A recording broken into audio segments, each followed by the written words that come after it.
அரசர் தன்னை பத்தி பெருமையா உணர்ந்தாரு. அந்த வேலையாள் அவரோட ரதத்தின் கூட நடந்து வந்து கொண்டிருந்தார். அவர் இதுவும் சரியான தருணம், அந்த வாசகத்தை திரும்பவும் பாருங்கன்னு அவர்கிட்ட சொன்னாரு. அரசர் கேட்டாரு, என்ன சொல்றீங்க? இப்பதான் நான் வெற்றி பெற்றிருக்கிறேன், மக்கள் கொண்டாடிக்கிட்டு இருக்காங்க, நான் தோல்வியுற்ற நிலையிலேயே இல்லையே, வேற வழியே இல்லைன்ற நிலையில தானே நீங்க இதை படிக்க சொன்னீங்க, ஆனா அந்த நிலை இப்போ இல்லையேன்னு கேட்டாரு.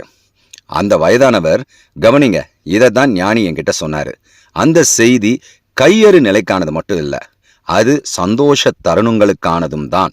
நீங்க தோல்வியுற்ற நிலையில மட்டும் இல்ல, வெற்றி பெற்ற நிலையில கூட அந்த செய்தி உண்மையானது தான். நீங்க தொலைந்து போன சமயத்துல மட்டும் இல்லாம முதல் ஆளா நீங்க இருக்கிற நேரத்துல கூட அது தேவைதான்னு சொன்னாரு. அரசர் தன்னோட மோதிரத்தை திறந்து இதுவும் கடந்து போகின்ற செய்தியை படிச்சாரு.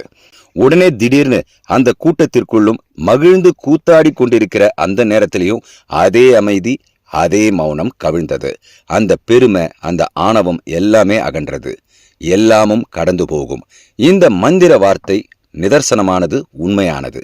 ஏன்னா இதை நம்ம நினைவுல நிலைநிறுத்திக்கிட்டோம்னா நிச்சயமா நம்ம வாழ்க்கை மாற்றமடைந்து கொண்டிருக்கிற மாயை என்பதை புரிந்து கொண்டு ஆன்மீக கதவுகளை நாம் வேகமாக தட்ட ஆரம்பிப்போம்.